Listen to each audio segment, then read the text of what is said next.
திருத்தணியில் அரக்கோணம் திமுக வேட்பாளர் ஜெகத் ரட்சகனை ஆதரித்து அமைச்சர் உதயநிதி ஸ்டாலின் பிரச்சாரம் மேற்கொண்டார். அதனை பார்க்கலாம்.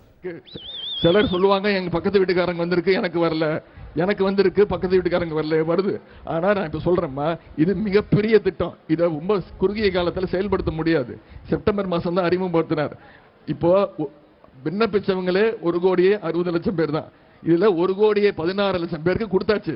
நான் இப்ப உறுதிமொழி கொடுக்கிறேன். இப்ப தேர்தல் காலம் நான் சொல்ல முடியாது. தேர்தல் முடிஞ்சு இன்னொரு 3 மாசம் 4 மாசத்துல கண்டிப்பாக 100% அதை சரி செஞ்சு அனைத்து 1,60,00,000 மகளிருக்கும் 1,60,00,000 மகளிருக்கும் அந்த கலைஞர் மகளிர் உரிமை தொகை திட்டம் மாசம் 1000 ரூபாய் கண்டிப்பா கொண்டு போய் சேர்ப்போம். இதெல்லாம் நாம செஞ்சிருக்கக்கூடிய சாதனைகள். நாம கண்டிப்பா இதெல்லாம் செய்வோம். இதற்கு மேலேயும் நம்முடைய தேர்தல் அறிக்கையில தலைவர் அவர்கள் சொல்லியிருக்கிறாங்க. கேஸ் சிலிண்டர் விலை 2014ஆம் ஆண்டு எவ்வளவு இருந்துச்சு? கேஸ் சிலிண்டர் விலை வெறும் 450 ரூபா இருந்துச்சு. 450 ரூபா இருந்துச்சு. இப்ப கேஸ் சிலிண்டர் விலை எவ்வளவுமா? 1100 1200 ரூபா இருந்துச்சு. கரெக்டா? திரு நரேந்திர மோடி என்ன பண்ணாரு? தேர்தல் வருதுங்கிறதுக்காக, மக்களை ஏமாத்துறதுக்காக, குறிப்பா பெண்களை ஏமாத்துறதுக்காக பரிசு, பெண்களுக்கு பரிசுன்னு சொல்லி 100 ரூபா கம்மி பண்ணாரு. ஏமாந்துறாதீங்கம்மா, திருப்பி எல்லாம் அவர் ஆட்சிக்கு வந்துட்டாருன்னா மீண்டும் 500 ரூபாய் ஏத்தினாலும் ஏத்திடுவாரு.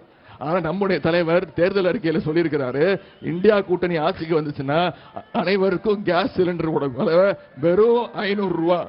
500 ரூபாய்க்கு கேஸ் சிலிண்டர் விலை நான் கொடுப்பேன்னு தலைவர் அறிக்கையில உறுதிமொழி கொடுத்திருக்கிறார். அது மட்டும் இல்ல, பெட்ரோல் விலை, பெட்ரோல் 1 லிட்டர் விலை 75 ரூபாய்க்கு தலைவர் தரேன்னு சொல்லியிருக்கிறார்.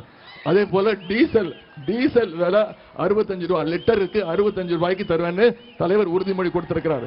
இதற்கெல்லாம் மேல தமிழ்நாட்டில் இருக்கக்கூடிய அனைத்து சுங்கச்சாவடிகள், டோல் பூத் இருக்குல்லமா, வசூலிக்கிறாங்கல்ல, ஹைவேஸ்ல போகும்போது, நெடுஞ்சாலையில போகும்போது, இந்த அனைத்து சுங்கச்சாவடிகளையும் அகற்ற போறேன்னு நம்முடைய தலைவர் அவர்கள் உறுதிமொழி கொடுத்திருக்கிறாங்க.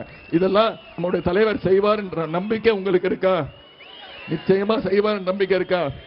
நாம இந்த பக்கம் இப்படி பண்ணிட்டு இருக்கிறோமா? நம்முடைய சாதனைகள் சொல்லிட்டு இருக்கோம். நான் திரு நரேந்திர மோடி அவர்களை கேட்கிறேன், நீங்க 10 வருஷமா ஆட்சி பண்ணிட்டு இருக்கீங்க, இந்தியாவை ஆண்டுகிட்டு இருக்கீங்க. நீங்க எத்தனை முறை தமிழ்நாட்டுக்கு வந்திருக்கீங்க? புயல் அடிச்சு வந்தாராமா?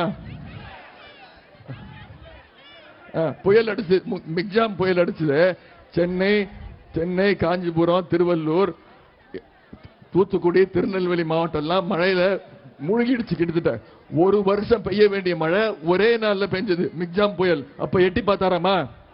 எட்டி பார்க்கல. நீட் தேர்வுல 22 குழந்தைங்க இறந்து போனாங்க, தற்கொலை பண்ணிக்கிட்டாங்க. எட்டி பார்த்தாராமா? வந்து ஆறுதல் சொன்னாரா? ஒவ்வொரு வீட்டு பொண்ணுக்கு, ஒவ்வொரு வீட்டு குழந்தைங்க வீட்டுக்கு போய் ஆறுதல் சொன்னது நான் தான்மா. அனிதா நீட்ல ஆரம்பிச்சு 2010லயே நீட் தேர்வு வந்துருச்சு, இந்தியா முழுக்க வந்துருச்சு. ஆனா நம்முடைய கலைஞர் நீட் தேர்வு தமிழ்நாட்டுக்குள்ள விடவே இல்லை. இன்னும் சொல்ல போனா மறைந்த முதலமைச்சர் ஜெயலலிதா அம்மையார் அவங்க இருந்த வரைக்கும் தமிழ்நாட்டுக்குள்ள நீட் தேர்வு முடியாதுன்னாங்க, நுழைவு தேர்வு முடியாதுன்னாங்க. 12ஆம் வகுப்பு பொது தேர்வில் எடுக்கிற மதிப்பெண் போதும்னாங்க.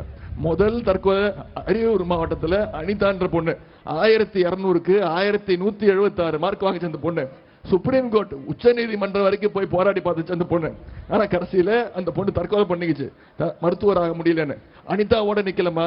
இந்த 8 வருஷத்துல மட்டும் சென்ற வருஷம் சென்னை குரோம்பேட்டை சேர்ந்த ஜெகதீஷ் என்ற ஒரு பையன் இதே மாதிரி கோச்சிங் கிளாஸ் போறதுக்கு காசு இல்லைன்னு சொல்லி அவனும் லெட்டர் எழுதி வச்சுட்டு, கடிதம் எழுதி வச்சுட்டு தற்கொலை பண்ணிக்கிட்டான். ஜெகதீசன் முதல் நாள் இறக்குறாப்புல. அதுக்கு அடுத்த நாள் ஜெகதீசனுடைய தந்தை, அவர் பேர் திரு செல்வசேகர், அவரும் இறந்துட்டாரு, அவரும் தற்கொலை பண்ணிக்கிட்டாரு. எனக்கு இருந்த ஒரே பையன், அவன் டாக்டர் ஆகணும்னு ஆசைப்பட்டான், அவனால ஆக முடியல, என்னால துக்கம் தாங்க முடியல, நானும் தற்கொலை பண்ணிக்கிறேன்னு ஒரு நீட் தேர்வுக்கு குடும்பத்தையே இழந்திருக்கிறோம். நம்முடைய தேர்தல் அறிக்கையில தலைவர் சொல்லியிருக்கிறார், கண்டிப்பாக இந்தியா கூட்டணி ஆட்சி வந்ததுன்னா தமிழ்நாட்டிலிருந்து நீட் தேர்வு கண்டிப்பாக ரத்து செய்யப்படும்னு நம்முடைய தலைவர் அவர்கள் சொல்லியிருக்கிறாங்க. அதே மாதிரிமா நம்முடைய இந்த புயல் வந்துச்சு, எக்ஸாம் புயல், மிகப்பெரிய இழப்பீடு, 37,000 கோடி ரூபாய் இழப்பீடு நம்முடைய ஒன்றிய அரசு கிட்ட நம்முடைய முதலமைச்சர் அவர்கள் கேட்டாங்க. இதுவரைக்கும் தலைவர் அவர்கள் பாதிக்கப்பட்ட ஒவ்வொரு குடும்பத்திற்கும் 6,000 ரூபாய் இழப்பீடு கொடுத்திருக்கிறார். ஆனா இதுவரைக்கும் ஒன்றிய அரசு இதற்கு 1 ரூபா கூட கொடுக்கல. இதுவரைக்கும் 1 ரூபா கூட கொடுக்கல. ஆனா தலைவர் அவர்கள் கிட்டத்தட்ட 37,000 கோடி ரூபாயை இழப்பீடு தொகையா பாதிக்கப்பட்ட மக்களுக்கு கொடுத்திருக்கிறார். இன்னொன்னு, நம்ம தமிழ்நாட்டிலிருந்து ஒவ்வொருத்தரும் 1 ரூபா வரி கட்டுறோமா? 1 ரூபா நம்ம வரி கட்டுறோம். ஆனா ஒன்றிய அரசு நமக்கு திருப்பி எவ்வளவு தெரியுமா தருது? வெறும் 29 காசு. நான் இந்த நேரத்தில் உங்ககிட்ட ஒரு வேண்டுகோள் வைக்கிறேன். இனிமே திரு நரேந்திர மோடி அவர்களை பேர் சொல்லி கூப்பிடாதீங்க. அவர் பேரை மாத்தியாச்சு. இனிமே அவரோட பேரு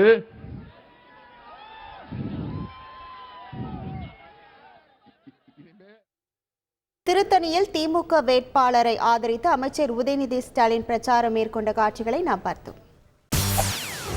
செய்திகளை உடனுக்குடன் தெரிந்து கொள்ள உடனே சப்ஸ்கிரைப் பண்ணுங்க.